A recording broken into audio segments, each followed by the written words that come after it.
हरियाणा के उप मुख्यमंत्री दुष्यंत चौटाला ने कहा कि महेंद्रगढ़ जिला ऐतिहासिक धरोहरों के मामले में बहुत समृद्ध है। आने वाले समय में यहां पर्यटकों के लिए आकर्षण का विशेष केंद्र बनेगा।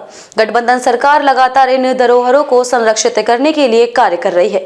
डिप्टी सीएम आज ऐतिहासिक बीरबल के छते संरक्षण कार्य के निरीक्षण के बाद पत्रकारों से बातचीत कर रहे थे। उन्होंने कहा कि जल्द ही पर्यटकों के लिए जिले के ऐतिहासिक बीरबल की छते को देखने का मौका मिलेगा। राज्य संरक्षक स्मारक बीरबल के छते के संरक्षण कार्य अंतिम चरण में है। बीरबल के छते से मशहूर इस स्मारक पर 620.38 लाख रुपए खर्च किए जाएंगे। उन्होंने कहा कि इस ऐतिहासिक स्थल को मूल स्वरूप में लाने के लिए अभी 30% कार्य शेष बचा है, जिसके लिए अलग से टेंडर लगाए जाएंगे। उन्होंने कहा कि महेंद्रगढ़ जिले में अनेक ऐतिहासिक स्थल है। ऐसे में आने वाले समय में देशी विदेशी पर्यटकों के लिए यह जिला आकर्षण का केंद्र बनने वाला है। छते के बारे में शाहजहां 1628 से 1666 ईस्वी में शासनकाल के दौरान नारनौल के दीवान ए रयान मुकुंद दास द्वारा निर्मित यह विशाल इमारत कुशलता पूर्वक योजना से बनाई गई। इसे बीरबल का छता के नाम से भी जाना जाता है। यह बिना किसी अतिरिक्त बदलाव या फिर बदलाव के अपने मूल डिजाइन को बरकरार रखता है। राय मुकुंद दास की यह 4 मंजिला हवेली की दक्षिण दीवार से बना चबूतरा हवेली को एक शाही स्वरूप प्रदान करता है। इस मंजिल पर पश्चिम की ओर से एक ऊंचा प्रवेश द्वार है। इस प्रवेश द्वार के अग्रभाग पर हाथियों की लड़ाई का दृश्य अंकित है। प्रवेश द्वार की छतें और शीर्ष उत्तर पूर्व कोने में मंडप में नेट वॉल्टिंग के निशान और आकर्षक है। इस प्रवेश द्वार से अंदर की ओर जाने वाला संकरा मार्ग 4 तीव्र मोड़ लेता है। इस हवेली के प्रत्येक खंड में एक खुला आंगन है, जो विभिन्न आकार में कमरों और बरामदों से घिरा हुआ है। दक्षिण ओर से 2 बड़े कमरों में मेजानाइन फर्श थे, जो अब ढह गए हैं। बरामदे में संगमरमर के खंभों का आधार वर्गाकार है, लेकिन शाफ्ट बहुकोणीय है।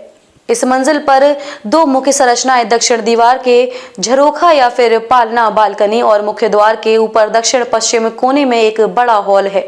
बालकनी में एक आयताकार पालना है।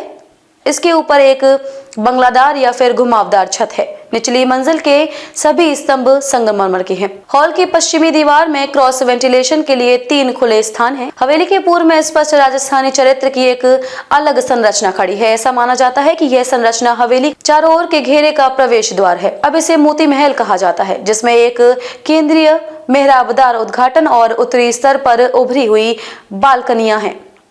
एक विशिष्ट हिंदू वास्तुशिल्प विशेषता सज्जा या फिर गहरी गुफाओं का उपयोग है। सर, आप बीरबल के छत्ते पर आए हैं। नारनौल शहर वैसे ही ऐतिहासिक धरोहर में माना जाता है। सरकार ने काफी अच्छा पैसा लगाया, लेकिन कार्य सही ढंग से नहीं हो पा रहा है। क्या कहेंगे? देखिए, कोरोना के बाद हमारी इस ऐतिहासिक धरोहर को दोबारा कैसे इसकी ओरिजिनल फॉर्म में लाया जाए, इस पे काम शुरू हुआ। 6 करोड़ 40 लाख के आसपास रुपए में 70% जो हमारी ऐतिहासिक धरोहर बीरबल का छत्ता है, इसको हम वापस पुरानी शेप में ला पाए हैं।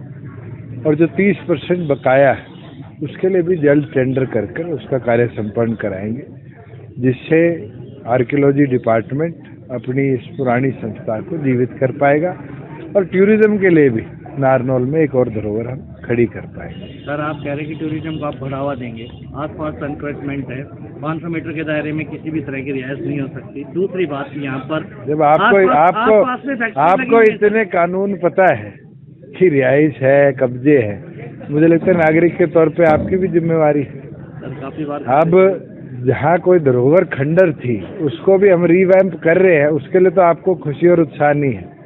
लोगों के जो आशियाने 10-10 दशकों से बने हुए, उनको तुड़वाने का पहले प्रयास कर लो। सर, आसपास इंडस्ट्री लगी हुई, थिनर का काम। चलो, कोई बात नहीं, उनको हम चेक करा लेंगे। पोल्यूशन डिपार्टमेंट मान्य तौर पर अगर कोई कार्रवाई करनी होगी तो करेगा। जब तक बीरबल के छत्ते